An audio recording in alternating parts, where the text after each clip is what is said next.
Good morning. My name is Andy Capon. Tomorrow is Indigenous Peoples Day. This is taken from the Unitarian Universalist Association website about Indigenous Peoples Day. The Unitarian Universalist faith calls us to fully understand the legacy of Christopher Columbus, just as it calls us to respect and learn from Indigenous peoples and support their struggles for social justice and religious freedom. Indigenous Peoples Day reimagines Christopher Columbus, or Columbus Day, and changes a celebration of colonialism into an opportunity to reveal historical truths about the genocide and oppression of Indigenous peoples in the Americas, to organize against current injustices, and to celebrate Indigenous resistance. And for words from reflection this morning, we have an Indigenous activist, Sarah Deer. This is taken from her article, Decolonizing Rape Law, a Native Feminist Synthesis of Safety and Sovereignty. Bear with me one moment.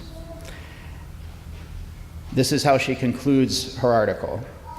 Native women who have survived rape and who have advocated on behalf of rape victims should be at the center of the response to sexual violence. Our voices will guide communities in developing appropriate responses that take into account both safety and sovereignty, safety and dignity for survivors. Community activism, speak-outs, and public education will continue to be part of responding to sexual violence. These activities are not limited to tribal lands. Indeed, the Native anti-rape movement in the United States includes large populations of urban women and others who live outside of federally defined Indian country, such as most villages in Alaska.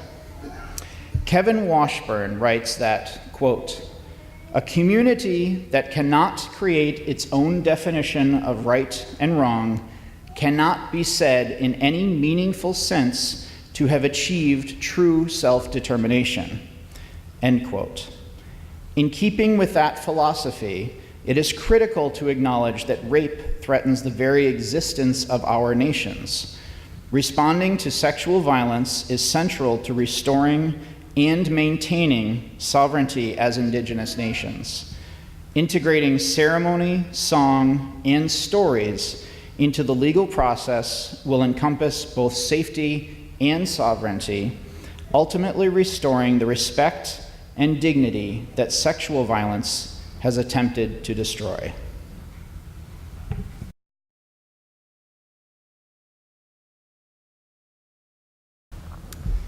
In 1986,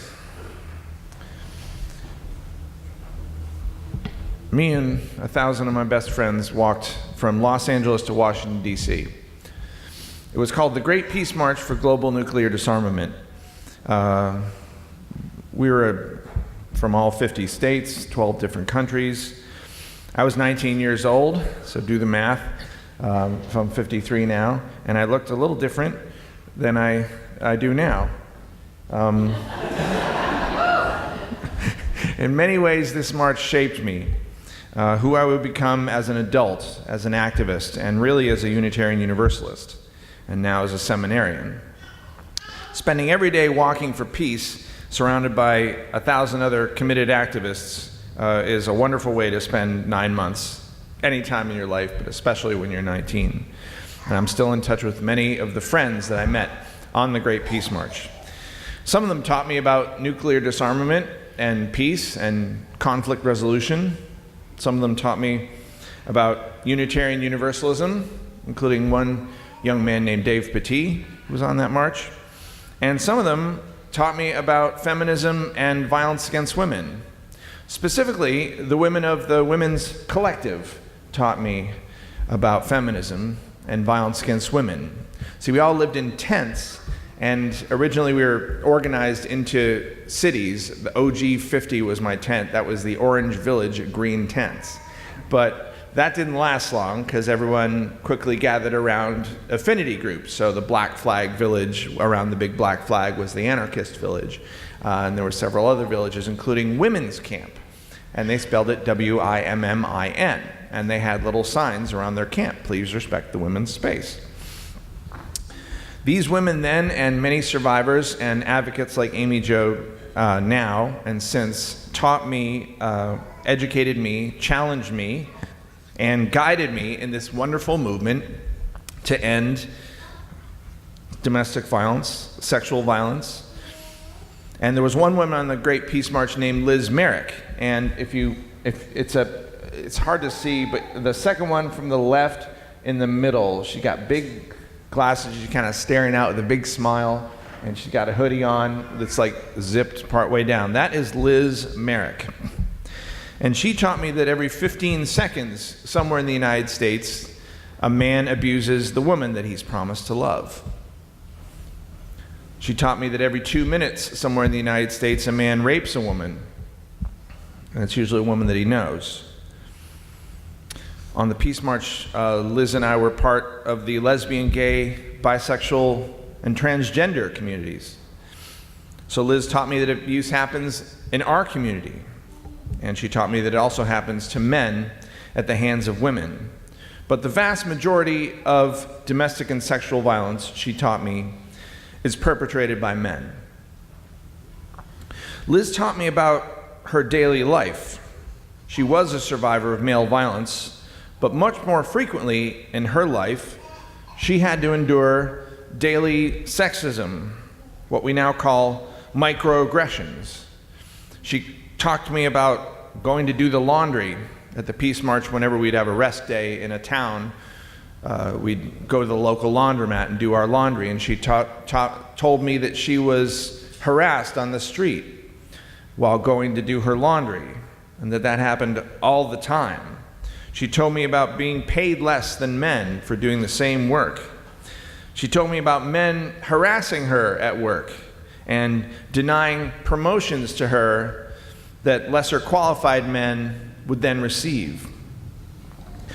Liz taught me that domestic violence cannot exist without a culture that favors my gender over hers, that favors whites over people of color, heterosexuals over lesbian, gay, bisexual, transgender, queer, questioning people. And these microaggressions, or more properly, these daily acts of violence, of sexist jokes, of street harassment, workplace sexual harassment, interrupting women in meetings, that these build a cultural foundation for men's lives, for my life mattering more than women's lives. And domestic violence, she taught me, cannot exist without the bottom of this pyramid that you see here. And conversely, interrupting the same daily violence helps build a land where this doesn't happen. If we interrupt those sexist jokes, if we pay women equally, if we stop street harassment, we chip away at the bottom of this pyramid, and eventually the whole thing will crumble. This is also often presented in the form of an iceberg, where the more overt violence is the visible above the water violence, and the daily violence and sexism is not.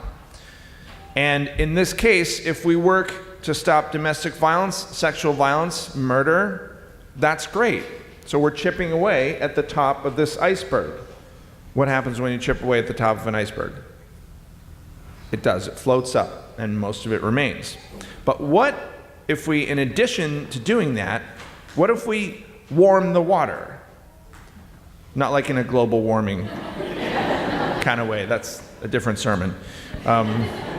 What if we warm the water by valuing what women and girls think, not just what you look like? By writing books where girls and women are the heroes. What if we warm the water by hiring a woman as our first woman-settled minister, and by electing a woman president of the Unitarian Universalist Association for the first time? Now that I'm in divinity school, a lot of people say, what was your call to ministry? And it's legit, but to me it always seemed funny. It was like, did I get a call? Was it on the cell phone? Maybe it's a text, because it's modern day. And I've never really had a good pithy answer until now, until preparing for this sermon. I realized that my call to ministry was from Liz Merrick 30 years ago, and from women like her and women like you, Amy Jo. Because I entered divinity school 1 year ago, but I think my ministry might have begun 30 years ago, when she and other women taught me about the extent of male violence, and when she asked me to do something about it.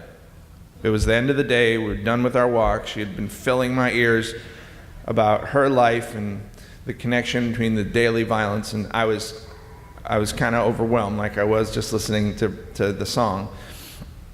And I said, Liz, I'm so angry that happens to you.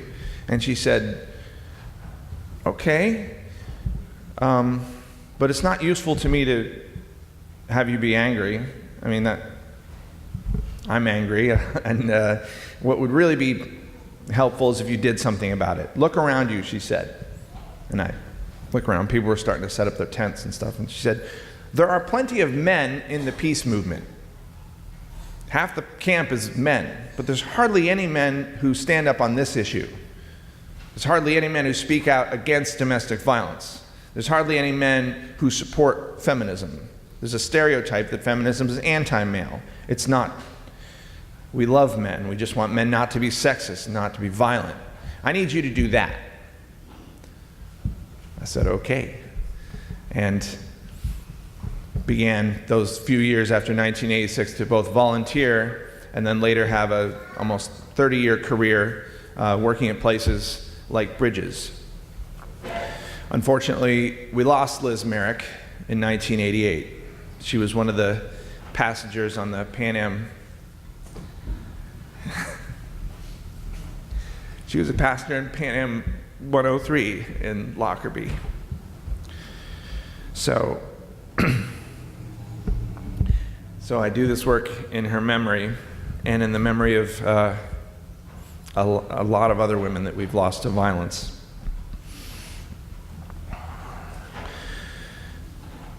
I learned about the Iceberg and the principles behind it from Liz and from other feminist women. And now, in divinity school and here in my internship, I'm learning to view the problem of male violence through our Unitarian Universalist principles. So how do we see this iceberg and melt it through the lens of the inherent worth and dignity of every person? The lens of justice, equity, and compassion in human relations. How do we see this iceberg and melt it through the lens of the respect for the interdependent web of all existence? Andy reminds us that tomorrow is Indigenous Peoples Day. As male violence against Indigenous and Native women continues, how do I incorporate the suggested 8th principle of Unitarian Universalism, working to accountably dismantle racism and other oppressions in ourselves and in our institutions? By now you know that October is National Domestic Violence Awareness Month. So I wanted to tell you the exact nature, some statistics, but really the roots and causes of domestic violence. But I think it's more powerful. Yes, it happens every 15 seconds, every 2 minutes, but even more important than any statistic is the fact that it happens to one person and one family. So I'd like to tell you the story of one real family who I worked with about 20 years ago. She and I both came up with her pseudonym. It's Betty, which is my aunt's name. And I will caution you that her story does contain some descriptions of violence. I was working in a place much like Bridges. I was an AmeriCorps member in the second year of AmeriCorps. And we got a phone call, it was one hot summer day, from a local police department. They told us someone was there that needed our help. I got in my car, drove to the police department, went into their reception area, and right away I knew who was there to meet me, because there she was. She was sitting in a couch, much like our couch back there. And she had a box of tissues, and the tissues were all around her, and a lot of them were red with her blood. Betty told me that her husband had taken her and her kids on a drive in the car and used the car to scare them, because abusers will use anything: the car, money, kids, etc. In this case, he was using the car. He was driving recklessly. He was driving fast. They were crying. They were pleading with him to slow down. At one point, he did agree to stop at a rest area.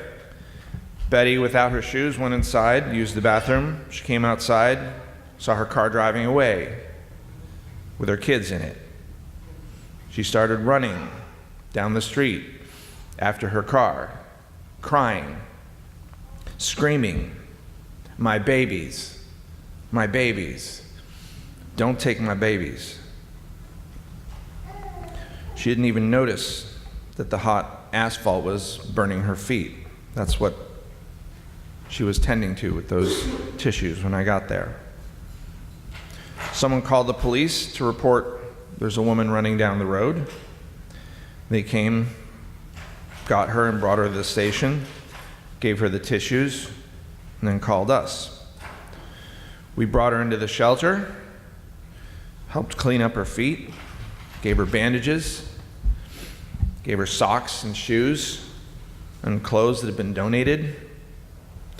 We worked with the state police to help track down her husband, her kids, and they found them, and they arrested him, and they brought her kids to shelter. And then we provided them all the resources probably that Amy Jo provides, and probably you do more now.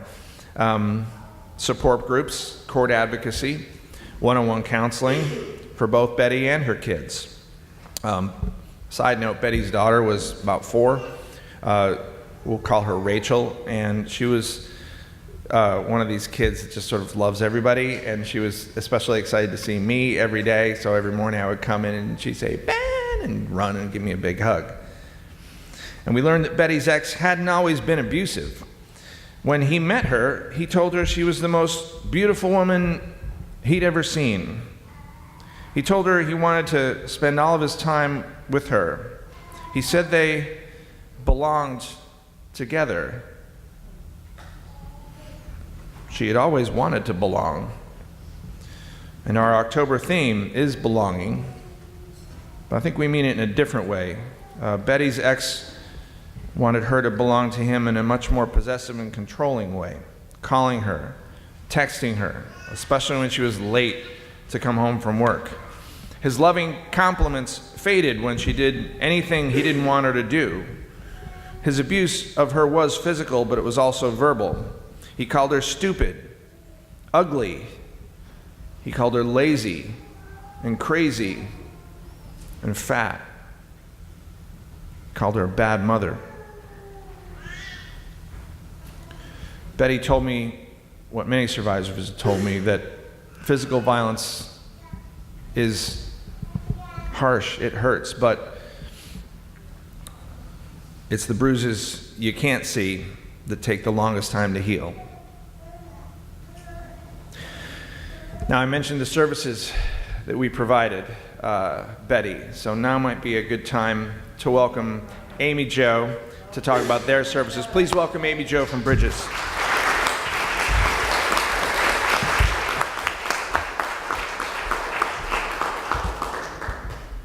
Thank you, Ben.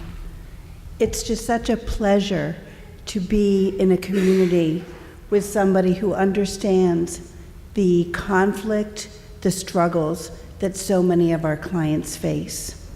We have many Bettys that come to Bridges. We talk to over 2,000 people a year that we provide services to.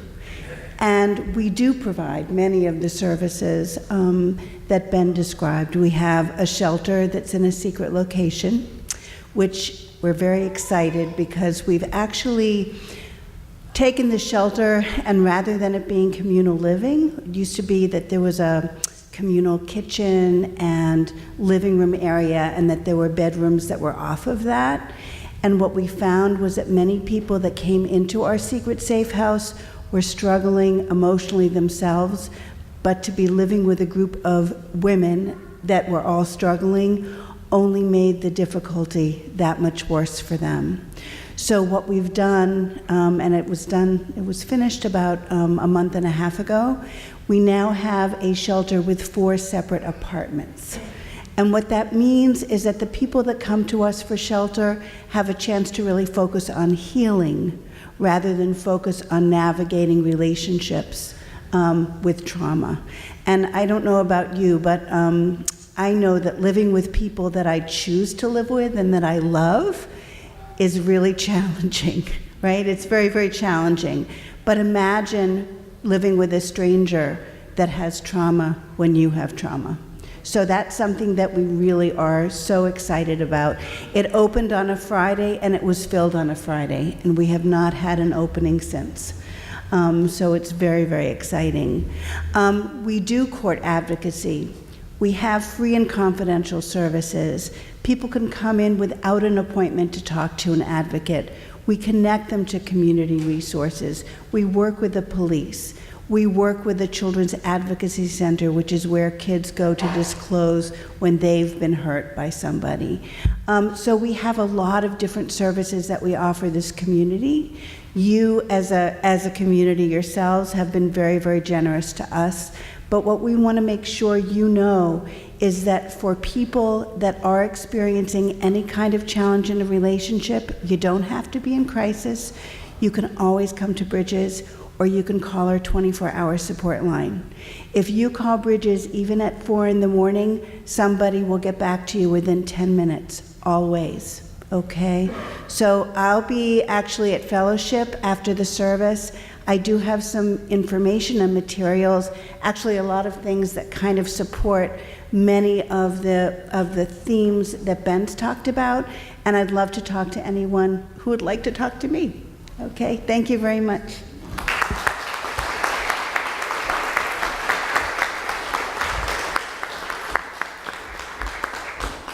Thank you, Amy Jo. Sherry, if you could put the Iceberg back up, that would be wonderful. You may have noticed that Andy and I are wearing white ribbons. Who knows what the White Ribbon Campaign is? Oh, one of you. Okay, so the White Ribbon Campaign, for the rest of you, is an international campaign for men against violence against women. So I brought more.